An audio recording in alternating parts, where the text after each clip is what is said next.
কাল একটি কথা আপনাদের বলেছিলাম যে আলোচনা সভার আহ্বায়কের পথটি নিরাপদ। আজকে বলি সভাপক্ষের পথটি নিরাপদতর, কেননা আমি অংশ মধ্যে কাকজা। সুতরাং যে সমৃদ্ধ আলোচনা আমরা শুনলাম অনেকক্ষণ ধরে, যে তিন বিদগ্ধ বক্তা মৃণাল সেনের চলচ্চিত্র ভাবনা এবং তার চলচ্চিত্র নিয়ে উপস্থিত করেছেন, সেই বিষয়টি সম্পর্কে আমি ছোট একটা গল্পটি কেমন লাগবে জানি না, কিন্তু 50 দিন বক্তা আমাকে ক্ষমা করে দেবেন, একটু ভরসা আছে।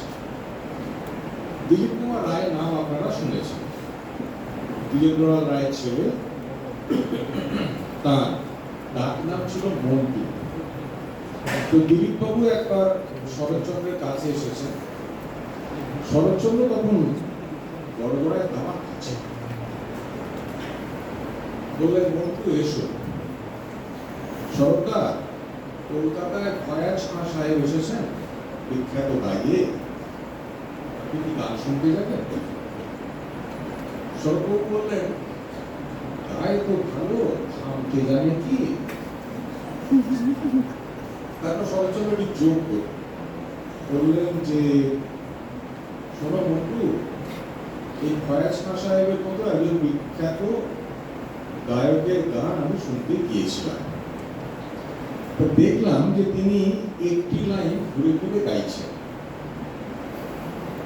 মেরি সাইয়া ও মেরি সাইয়া তু কাহা গেয়া, মেরি সাইয়া ও মেরি সাইয়া তু কাহা গেয়া। 8 ঘন্টা ধরে এটা কেবল একটাই লাইন গেয়ে যাচ্ছে। শেষটা আর আমার সহ্য হলো। হাতের ফর্সির বলটা ছুঁড়ে ফেলে দিয়ে বললাম, আরে তোর সইয়া কাশী মিত্তিরের ঘাটে গইয়া, তারপরে কি হলো বল। সর্ববাবুর সঙ্গে দিলীপ বাবুর যখন এই কথোপকথন হচ্ছিল, সেখানে একজন হাজির ছিল। তিনি পরবর্তীকালে রবীন্দ্রনাথকে এই গল্পটি বলেন। রবীন্দ্রনাথ অট্টহাস্য করেছিলেন এবং বলেছিলেন যে শরৎ মোক্ষম রসমান এনেছে, যাকে বলে ক্লাসিক। আসলে লেখাতেই হোক অথবা বলার সময় একটা জিনিসের খুব প্রয়োজন, সেটি হচ্ছে থামতে যাওয়া। আজকে যে তিনজন বক্তা আমাদের সামনে তাদের কথা বললেন, এরা তিনজনেই সময়ে এসে থেমেছে, এবং সময়ে এসে থামাটা খুব বড় ব্যাপার।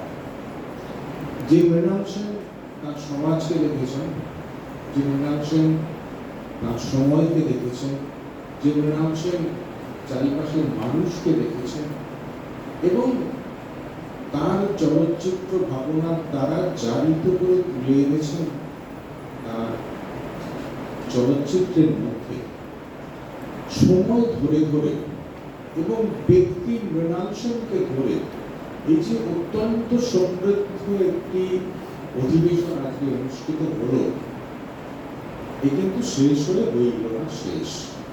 আমরা বাড়ি চলে যাব, বিকেলবেলা শেষ হয়ে যাবে, কিন্তু তারপরেও ফিরতে ফিরতে সময়ে অবসরে কখনো হয়তো ভোরবেলার ঘুমের মধ্যেও এই অধিবেশনের কিছু কথা আমাদের মনে ধাক্কা দেবে। নানা মানুষের সঙ্গে কথা বলার সময় আমরা ভাববো, আজই হোক 10 বছর পরেই হোক, কি যেন শুনেছিলাম, কি যেন কথা বলেছিলাম, ও আচ্ছা এই কথাটা। এই যে মনের মধ্যে একটা অনুরণন তৈরি করা, পুকুর একটা ঢিল ফেললে যেমন বৃত্তগুলো ছোট থেকে বড় হয়ে যায়, আজকে তিন বক্তার কথা কিন্তু সেই রকমই। আজকে যা শুনলাম বহুকাল ধরে আমাদের অনুপ্রাণিত করবে, নতুন চিন্তায় চালিত করবে, এটুকুই আমার